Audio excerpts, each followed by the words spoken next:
Okay, as I was saying is, I tried the religious thing. I did. I tried to go back to the church, and I tried to deal with it through God. I tried to deal with it, and I went back, to church, and God prayed all on me and stuff, and got hands put on me, fell on the ground, and got back up, and ain't no change.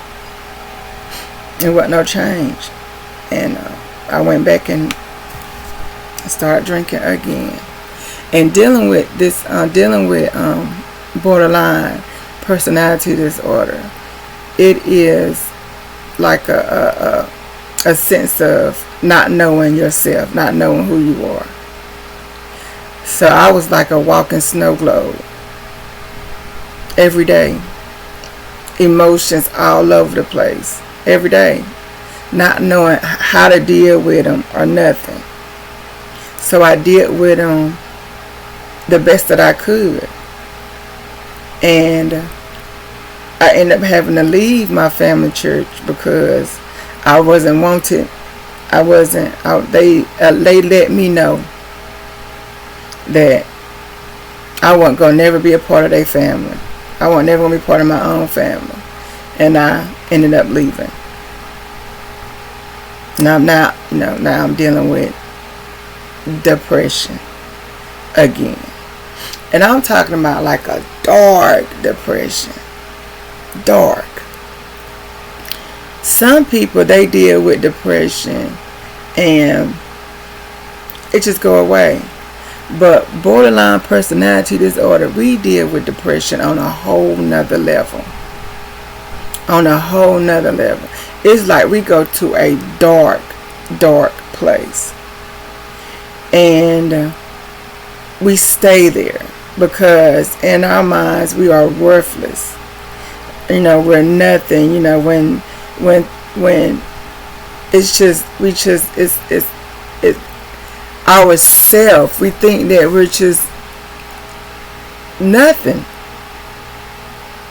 And when we go into a depression, it's a dark depression, very dark depression.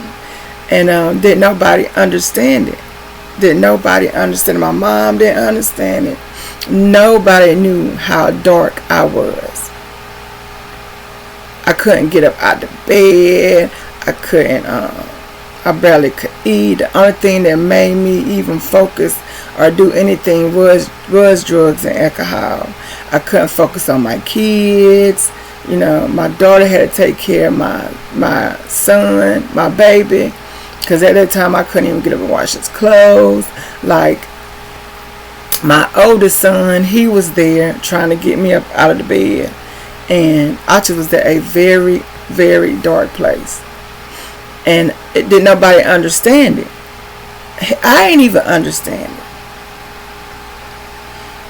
I just knew that I struggled every day just to wash, just to take a bath, or just to take a shower, or just to fix me something to eat. That's how bad my body was like aching. And I went through this for about 3 years, and that's all I did. And the only time I could do anything was when I was drinking.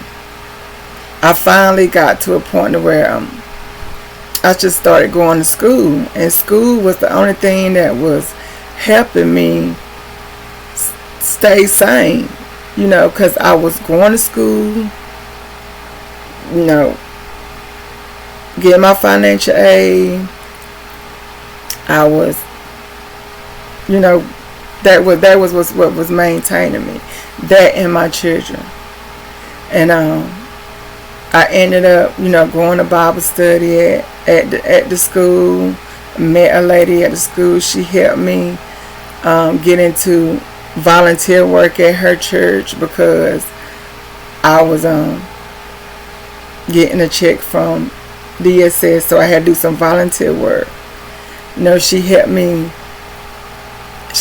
me get at a place to where I was I felt like I was in something, accepting something, but I still didn't know what was going on with me. And she the one that helped me understand that I was going through a depression. And I was at the church. I was doing the right path and teaching the kids and teaching at the school, and I'm still going through a depression. Didn't know what was going on. I knew something was wrong, but I did not know what was going on. And she the one that came to me and told me that I was dealing with depression. Now that word depression is a sign of weakness in my culture. So I was in denial for a little bit until something told me to look it up. And I had every sign of depression, every sign. But I didn't know what to do. So now I know what's wrong with me. And I kind of I ain't gonna say kind of, I broke that lady's trust by going to camp with her husband to supervise the teenagers after she told me that all he wanted to do was be close to me, and I went anyway. And I broke her trust. Because all I want to do was be accepted, and I was getting attention, and I wasn't even thinking about how that would make other people feel. So now I'm secluded from there. All my positions was taken away. She took all my positions away. And now I'm back at square one. And then that's when the heavy, 2011, I got real heavy. Like I was just high. I was just high all the time, I ended up admitting myself in the hospital for detox, just so I can get a break. And while I was in detox, I just got a break. That was it. I came back out drinking again and doing drugs again. And then months later, I ended up back in the hospital because I was under the unalive watch. Like I was trying to do that. I was trying to unalive myself, and I ended up back in the hospital again. And I'm in the hospital trying to get some help. I'm over here trying to holler at some kind of man. That's just how crazy I was, because I'm in the hospital. And so that didn't work out right. And I ended up, leaving there. And they put me in a women's crisis program. And that's when I found, I found out about borderline personality disorder. And that's when I had looked it up and ended up going back out there, moved back to my hometown, still drinking, still doing drugs. 2016 got really off the chain. Because now I done met a very toxic man that likes to drink with me, but also likes to beat women. So I'm 9 years. I'm in a toxic, very toxic relationship where I was just getting beat, put down, cheated on, lied on, talked about, all kind of stuff. And I stayed for 9 years in that relationship. Stayed for 9 years. Ended up hurting my neck. Had to have surgery. He, instead of him helping me, he cheating, leaving. I got my family members. I'm sitting here thinking that they're helping me and they're for me. Come to find out, after I got my workman's comp, $100,000 workman's comps, blew that. He came back, blew that in 6 months. So I was just out of it. Like, out of it. My mind was just gone. I ended up getting great around 2019, and that just made it even worse. It was just a spiral down. 2021, I ended up back in mental hospital for trying to unalive myself. It was just a spiral going down. And in 2024, I had just got so sick. To December 15th, 2024. Now, mind you, let's rewind it back, because I'm always getting out. My mind be everywhere. 2024. That was in 2023. I'm sorry, December the 15th, 2023. I said I was going on a spirit, mind, and body healing journey, because I was very dark. I was in a very dark place again. And I'm sitting here like, how did I get back here? Before I met him, I was doing good again. I was on a radio station. I was traveling with I was on a gospel radio station, hosting with the owner. I was traveling, and this was like around 2015, because I had to go back. And then I met him, and now I'm back on the same circle again.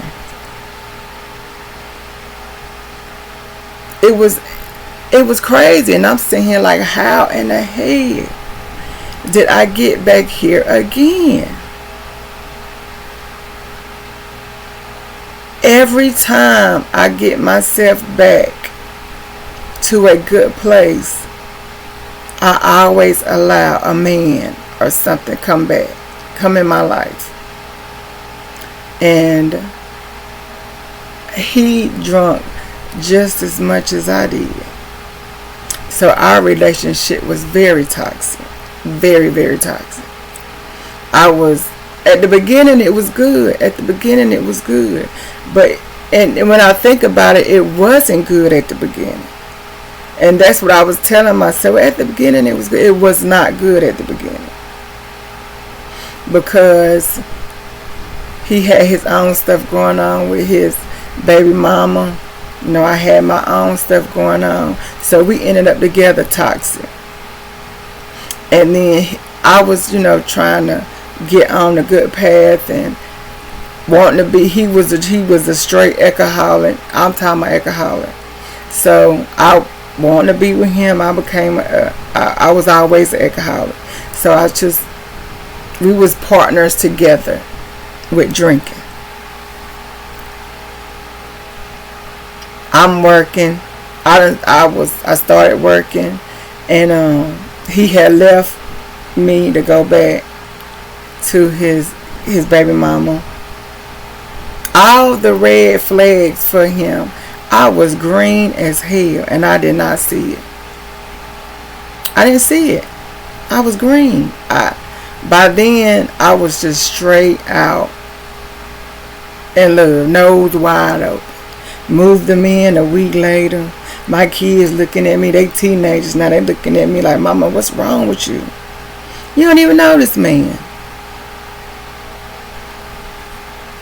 I ended up back in the same dark place again. Except now I'm getting abused. Physically, mentally, emotionally, spiritually, financially, I'm getting abused. A spiral circle. He beat me. I leave. He begged me to come back. He gonna change. I come back. He might have changed for a month the first time. Then I leave again.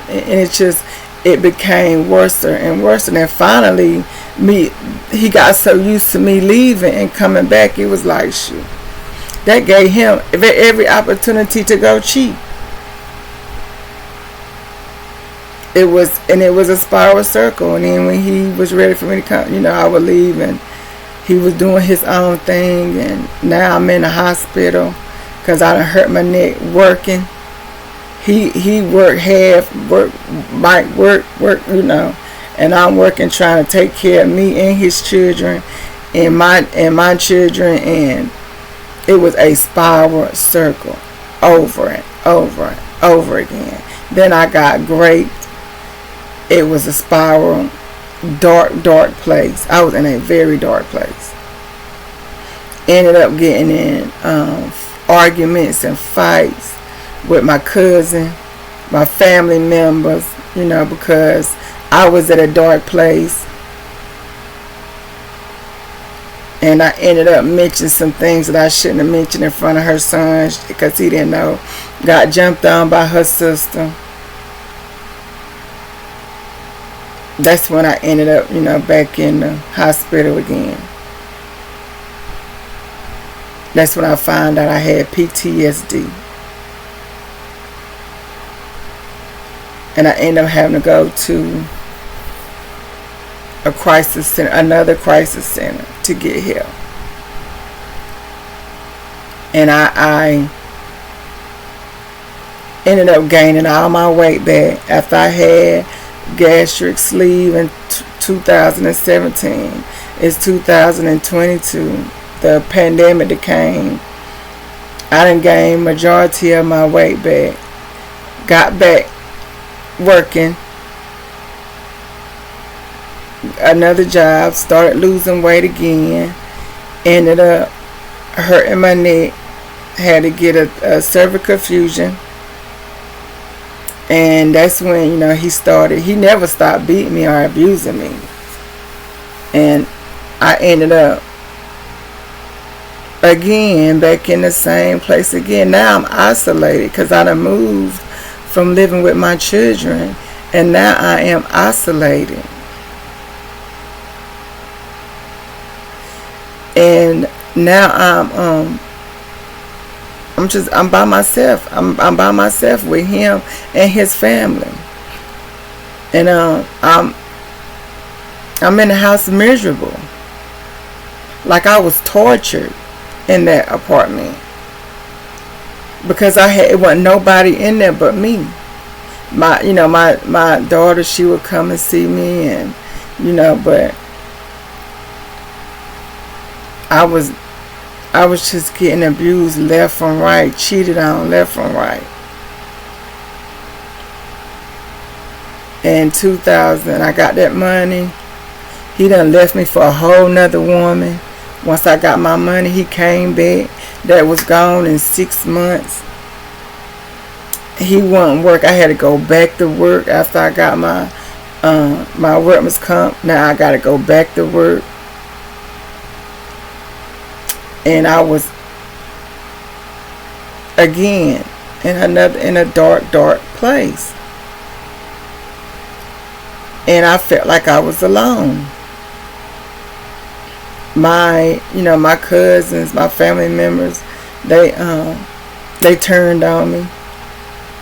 Talked about me like a dog because I had all that money and I lost it. And they talked about me like a dog. like a dog.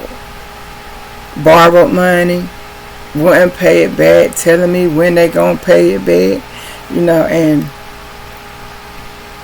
I was out of control. And I think about it, I don't know how in the heck I survived all that. Well, let me get my dates right, because I jumped from one year to another. 2023, December, I had gained all my weight back. I was hurt. Back then gave out. Right back in the hospital and going to the doctors and stuff, because now my back then gave out. I'm going through physical therapy, and in December the 15th, 2023, I decided to go on a spirit, mind, and body healing journey.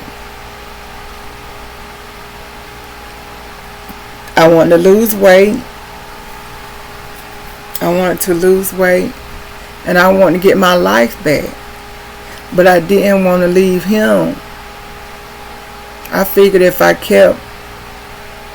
did the right thing, because he always told me that I was a problem. If I did the right thing, maybe he'll do the right thing. So, but I didn't think alcohol was my problem. Ain't that crazy? I didn't think alcohol was my problem. So I went. So the next year, February the 11th, no, February 12th, I believe, it was Super Bowl Sunday, and I got so drunk, starting 5 o'clock in the morning. I'll never forget that day.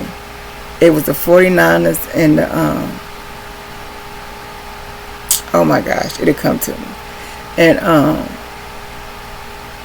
I got so drunk. Ended up going to my mom's house, drunk as drunk. They took my bottle. I'm going crazy. They done put me out.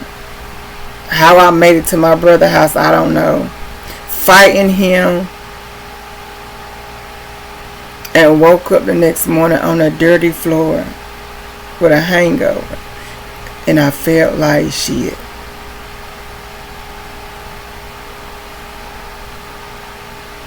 So I ended up calling AA.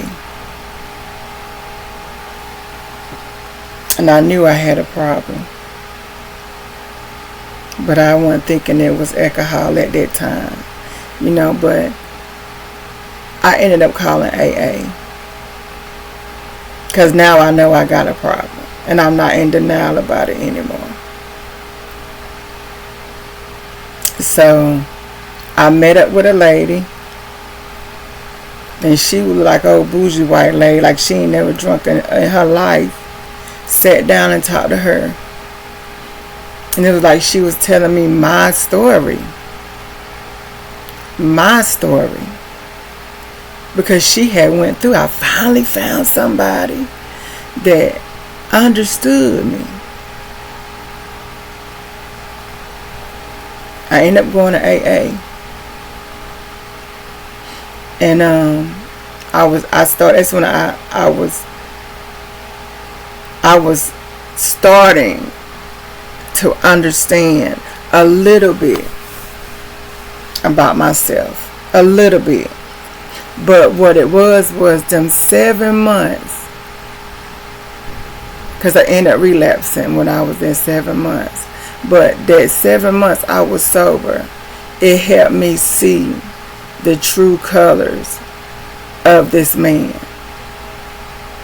And I never knew what a narcissist was until I started looking up narcissists and seeing videos.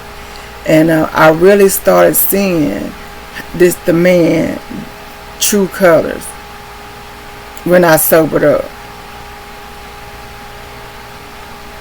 And I didn't like that person he was. And I ended up relapsing again because I just didn't want to And when you in AA, they want you to look at yourself. And I wasn't ready to look at myself. I was ready to look at other people. And I wanted to drink. So I started back drinking again. I relapsed. I relapsed for about 2 months. And out of that 7 months that I was sober, I was just hurt. Because this man that I idolized, this man that I praised, this man that I just love, like he say jump and I say how high. I ain't leave him because he beat me. He abused me. I left because he cheated after the one thing I told him not to. To realize that everything that I thought he was from the beginning of our relationship, I thought he was this good man or whatever.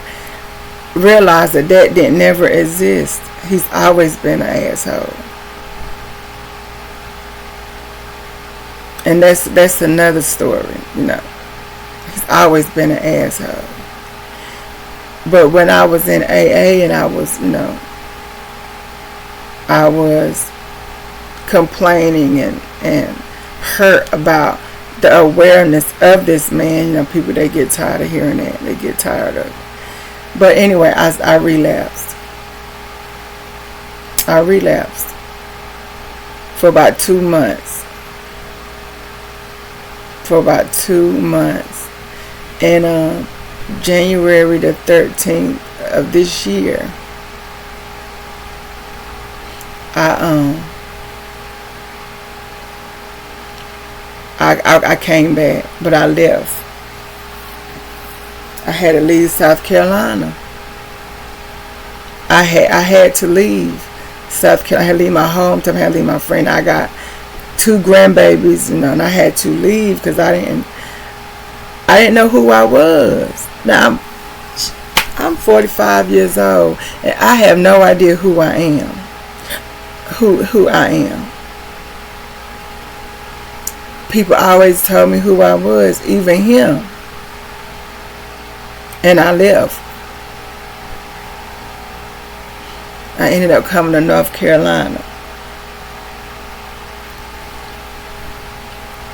In a rehab center.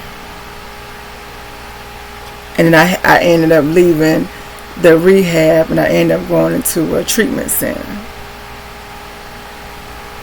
in North Carolina. That's when the healing journey, you know, that's when I left and my mind started getting clear, because what he did, I finally left. You know, I got tired. I asked God 2 weeks before I left. I said, Lord, if you open the door for me, I promise I will walk out and I never look back. Because then I knew I was going to die from 2 things, a man or alcohol. And 2 weeks later, he opened the door, and that's how I ended up in North Carolina. Being here in North Carolina and going through a treatment center and in sobriety, it helped me learn what borderline personality disorder was. Like, I was actually clear to know what I was really dealing with inside of me, because when I came, I was like, I'm all over the place. Like, I can't focus.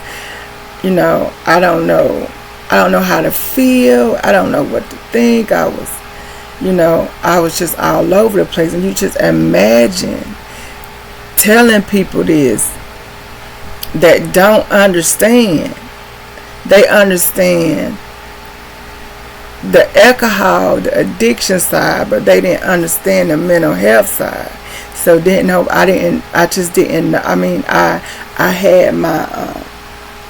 I looked up at what I knew, but I just didn't know how to deal with it. I knew something. You know, I knew, like, I need help. When I came to North Carolina, I was messed up emotionally, and learning that borderline personality disorder is you're emotionally handicapped. Your emotions, you have been holding back your emotions all your life. You don't know how to express your feelings, or you don't know how to express, because when I went to rehab, I was just all over the place, you know, just saying how I felt, because I was feeling emotions that I have never felt before, and I didn't know how to control it until I came to the treatment center in North Carolina. And I actually sat there and was writing stuff down about borderline personality disorder and studying it, understanding that I was emotionally handicapped and I did not know how to express my feelings. I had an identity crisis, because now I'm sober and I don't know what to do with all these emotions that's inside of me. I'm freaking out on the inside. I don't know how to, deal with them, because I've never had to deal with them. And I got the right treatment for it. I got on the right medicine. And I started really studying borderline personality disorder, and I started looking up on YouTube with other people that was dealing with borderline personality disorder, and every day, I started getting better, and it was not easy, and I learned how to deal with my emotions, because emotions don't last. They only last is when you feed into it. And I started learning how to push through my emotions sober.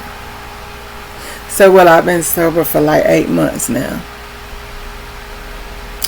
And I started going to NA meetings. And I started doing the 12 steps in AA. I'm going to both of them. And in my recovery, I had, in the treatment center and where I was going, they actually, little by little, understood that 12-year-old little girl inside of me. I named her 12. That 12-year-old little girl inside of me. They gave her permission to be who you are. And they gave me permission. And I had to learn that it was okay to be myself. That it's okay. And I had to learn coping skills, and I learned tools. And I'm reading on the borderline personality disorder. I read on it, I study on it, and every day I learn something new about it. Because the borderline personality disorder, you have identity crisis. You don't see gray, you see black and white. Either they're good or either bad. And I have to learn how to look at gray areas instead of black and white. And I have a gray person, that's my son. He tried to help me distinguish from black and white, gray in the middle. For example, I have a friend girl, and I may speak to her, she come in and upset. I'm thinking that, okay, what did I do? She pissed off at me. Now I'm thinking, bump her. But really, she just came in with a bad day.